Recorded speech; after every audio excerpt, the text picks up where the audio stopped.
Dabura was actually a good character? Well, it seems like Dragon Ball Daima may be hinting that that was the case. So, let's get into it. Let's break down and review Dragon Ball Daima Episode 4.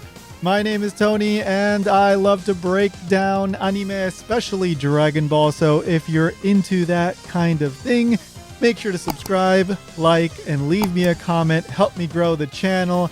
And let's get into the review and breakdown of Dragon Ball Daima Episode 4. I'm gonna just do a really quick overview of what happened in the episode before I go into 5 things that I noticed in the episode that were little Easter eggs or interesting things that made me think.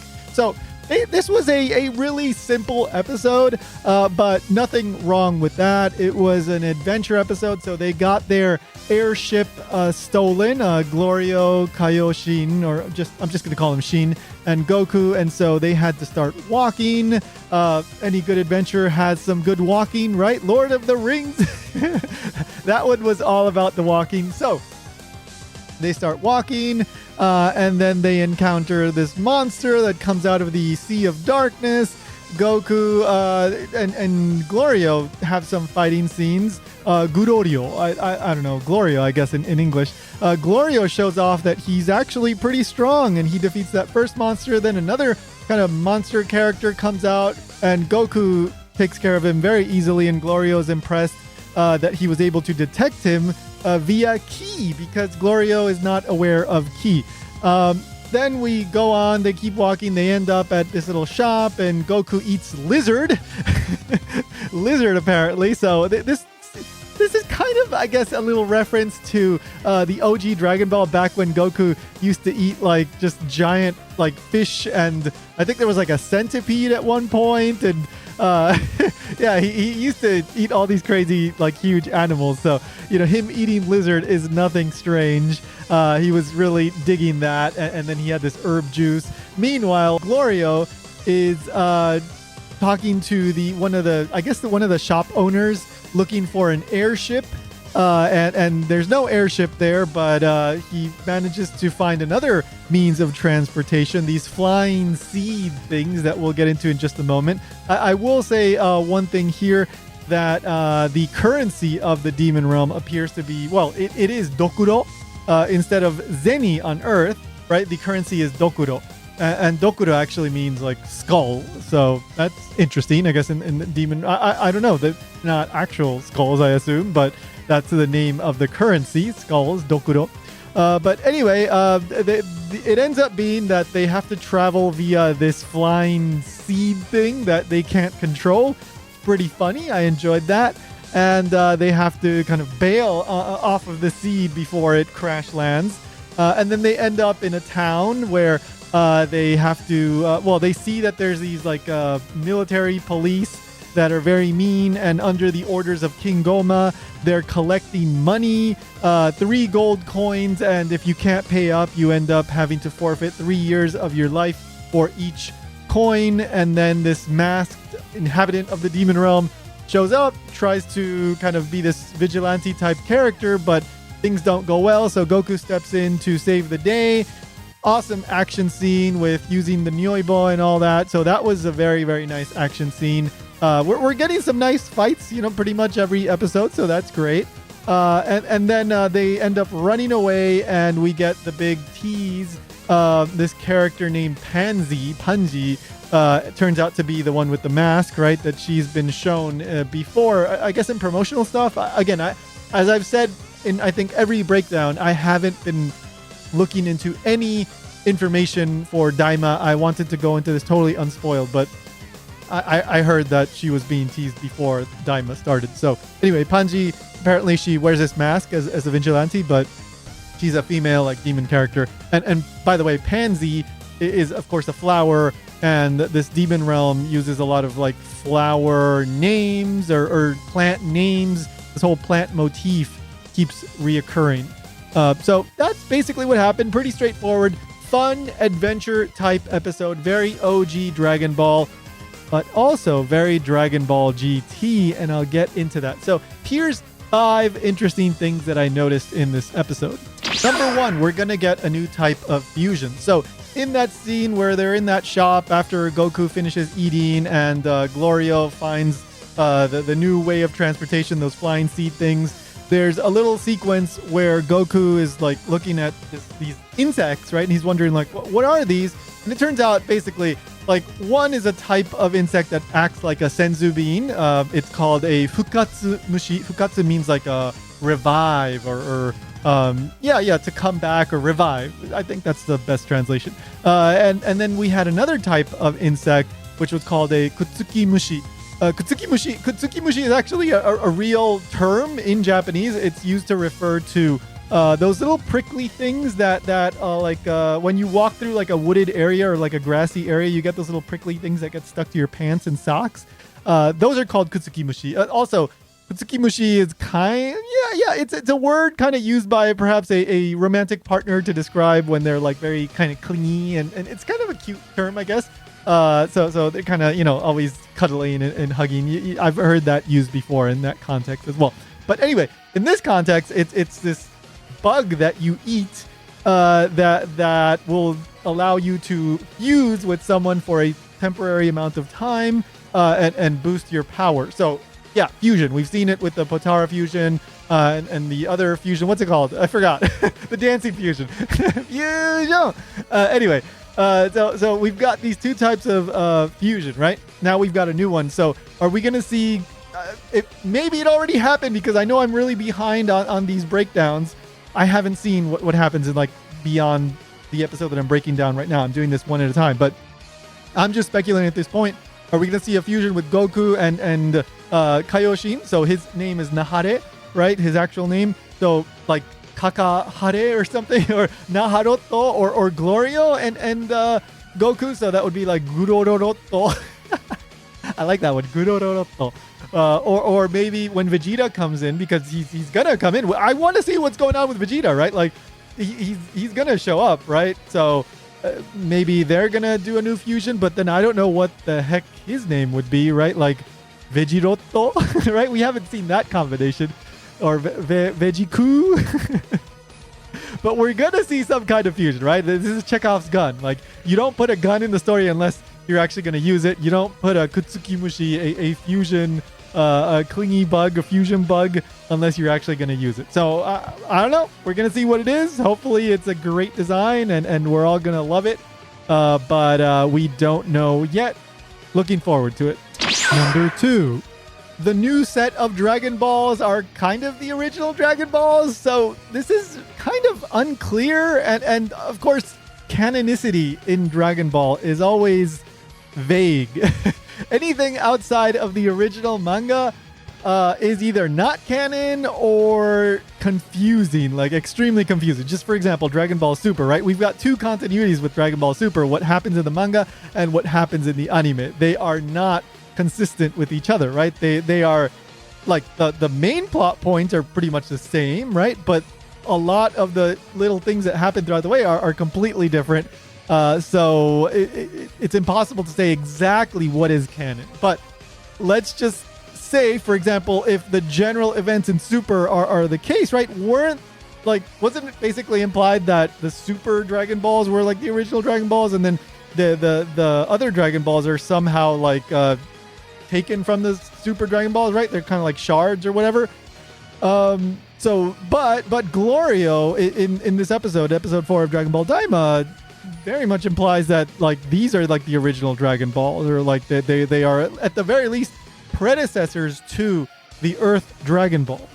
That's possible. Then maybe like these came before the Earth Dragon Balls. That's totally fine, right? And then the Super Dragon Balls came first, maybe, right? But anyway, like it's a little bit unclear, and then you could always then find out that they're not actually trying to keep canon with Super, but they also are respecting the whole multiverse thing that we saw in episodes 1 and 2 with the whole password and the warp sama and all that.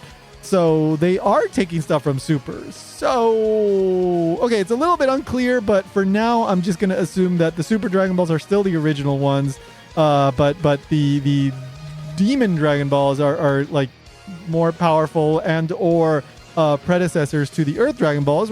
They are very much like predecessors, it seems, given that Neba is so old and the Earth Dragon Balls are not that old, right? Kami was the one that created it, right? Like, correct me if I'm wrong on anything of this stuff, but I'm just trying to make sense of this as we go along. But I'm looking forward to more answers. Another thing that is interesting about these new Dragon Balls is that there's only 3 of them. Why is this? Well, because they probably didn't want to, commission a 112 episode series. So they're trying to keep it to 3 Dragon Balls so they can keep it nice and short and keep the budget low. Okay, that's maybe actually a real reason. But the in-universe reason Neba just did it, that was the original 3 Dragon Balls, and then 7 became the norm and once the Namekians left. Now, maybe you're not aware of what happened in the Dragon Ball Super manga, but there is another set of Dragon Balls that are not 7.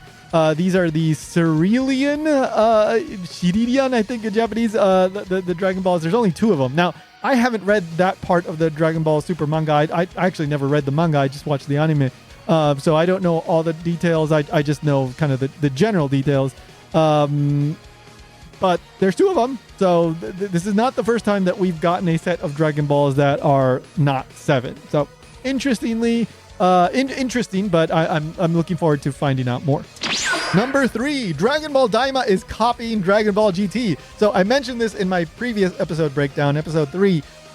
Dragon Ball DAIMA episode 3 is copying what happens in episode 3 of Dragon Ball GT. They lose their airship. They also lose their airship in Dragon Ball GT, right? Pan and Goku and Trunks. So same thing basically happens. And then in episode 4 of DAIMA, they have a run-in with the police. And now they're kind of wanted criminals, right? Because they interfered with the police. Of course, the police is going to want to track them down. This is basically what happens in episode 3 leading into episode 4 of GT. So this is not an accident. They're purposefully copying the same story beats. I said in my previous breakdown, I haven't watched Dragon Ball GT in its entirety, and what I did watch, maybe the first 20 episodes or so, or 10 and 15, something like that. I can't remember.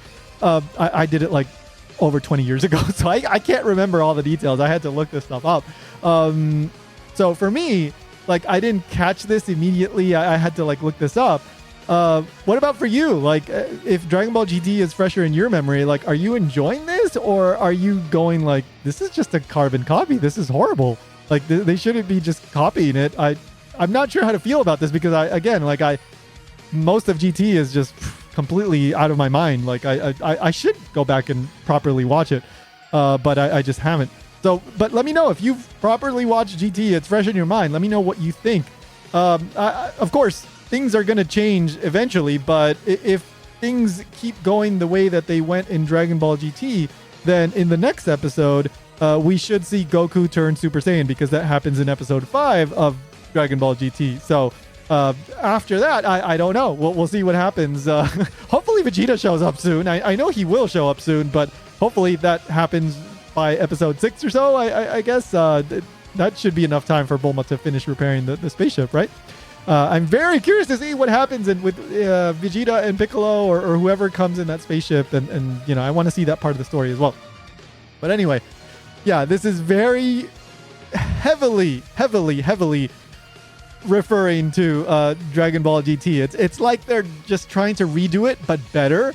And so far, I'm enjoying DAIMA. I think it's a tight story. They're teasing a lot of stuff. And I'm very much curious about where this goes. So they're doing a good job with this in a vacuum. I'm just wondering, for somebody that is very familiar with GT, what do you think? Let me know in the comments. Number 4, the mask that Pansy wears seems to be a reference to Sandland. So Sandland is another manga that, well, actually very recently got turned into an anime that is by Akira Toriyama. And in Sandland, there's a part where the character Beelzebub wears a mask that looks very much like the mask that is used by Pansy. So this is in the part called The Story of the Angel Hero. apologies, I haven't watched Sandland yet. It's on my watch list and I need to get around to doing it. I will. But apparently these masks look very similar. So, of course, this is probably a reference. I'm sure the animators, the creators, or maybe Toriyama himself designed Pansy's mask to look like it on purpose. I really doubt it's a coincidence. So if you're a Sandland fan, let me know. Did you notice this immediately? Drop me a comment. Number 5, Dabura was actually a good guy. So this is speculation, but let's look at why I'm saying this. So to begin, we get that scene with the military police where they're collecting 3 coins per person. And if you don't pay up, you're going to have to forfeit 3 years of your life per coin that you don't pay. This is a change from how it was in Dabura. And they say this, right? This is not how it was done by Dabura. Before, it seems like people were maybe okay with how Dabura was doing things. This is like over the line, given how the characters are reacting. They can't afford to pay this. We have the old man character saying he's going to die. This is very different from how Dabura was doing. So the kind of implication there is that the inhabitants of the demon realm may have been happy with how Dabura was ruling as Demon King. But that's not the only piece of evidence that suggests that Dabura was actually a good character. Well, at least he was considered to be one within the demon realm. In the previous episode, we got to see a giant statue of Dabura. He's doing like the peace, right? And this seems to be, I don't know, did Dabura commission that? Did Dabura like do that? Was it the people, the inhabitants of the realm that did this of their own accord? Did they pick the pose? Like if he was supposed to be like a super scary evil character, why would he be doing the peace pose, right? Why would it be such a big, well, okay, so we have plenty of dictators that have giant statues built of themselves. So that's not the best piece of evidence, but the peace pose really seems to imply to me that the inhabitants had a very positive image of him. They liked him. They maybe really loved him. They thought he was a good king. So then if that was the case, then why did he go to the human realm? I'm very curious to get more of Dabura's story, right? Like he seems like he was like a good guy maybe. So I don't know. I'm super curious about this, but I like that they're shedding light on this character, Dabura. Like, I mean, I know a lot of people like him. He's got a good character design, but we didn't really know that much about him. We know he's the Demon King, and that was it, right? Like, so we were very curious to find out more about him, and we're finally getting hints that there's more going on here. So that's my 5 things that I thought were particularly interesting. Here's a little bonus one. Glorio seems to be stronger than Shin. However, here's the confusing part. So well, if that's the case, let's see. So Goku is... This is really confusing because the power scaling is all weird here. Of course, there's the air that's heavy that inhibits movement. And Goku, at his current strength, is not his full strength, right? But Kaioshin, is Goku talking about Kaioshin when he was like, full power?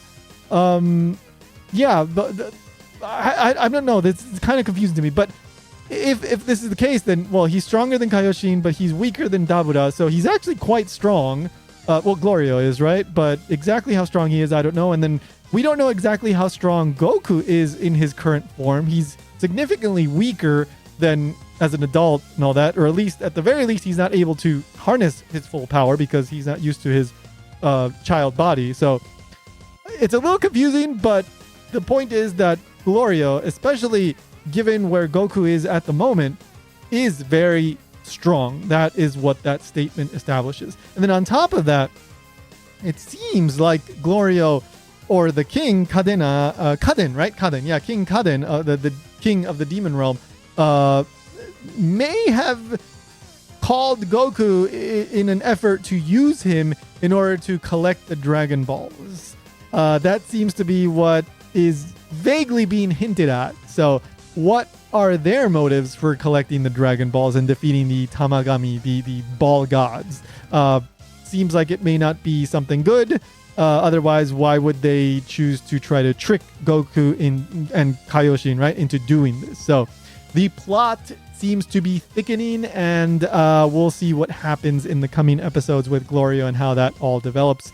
and of course Pansy entering the picture. She's gonna offer a new kind of dynamic, or bring a new dynamic to the group, and they're gonna continue their adventure towards King Kaden. So yeah, eager to find out more about that. As for the review, I'm going to give this an 8. There's a lot being teased here. It's fun. Yes, I know that you could say it's a very much a rehash of what was going on in Dragon Ball GT, but I think it's being executed very well. Here's a little extra thing. I'm not too crazy about the soundtrack. I think it's quite generic, except for the instrumental version of the opening. Even though I'm still not crazy about the opening song, I do like the instrumental version that's used in the soundtrack as background music. Soundtrack music, right? So I do like that version, but a lot of the other stuff is still rather forgettable compared to like the OG Dragon Ball Z soundtrack and all that. Like it's kind of generic at this point. So I'm not too crazy about it, but I'm sure we're going to get more stuff. So anyway, 8 out of 10 for the review. And I'll be back in the next episode. I'll be back after watching the next episode, episode 5. Hope you're enjoying this. Let me know what you think. Drop me a comment. Did you enjoy episode 4? Don't spoil the rest of the show for me. I'm catching up episode by episode, and I'm going to keep doing these. And if you have any requests, any things that I missed, let me know in the comments. Don't forget to subscribe, like, and see you in the next one.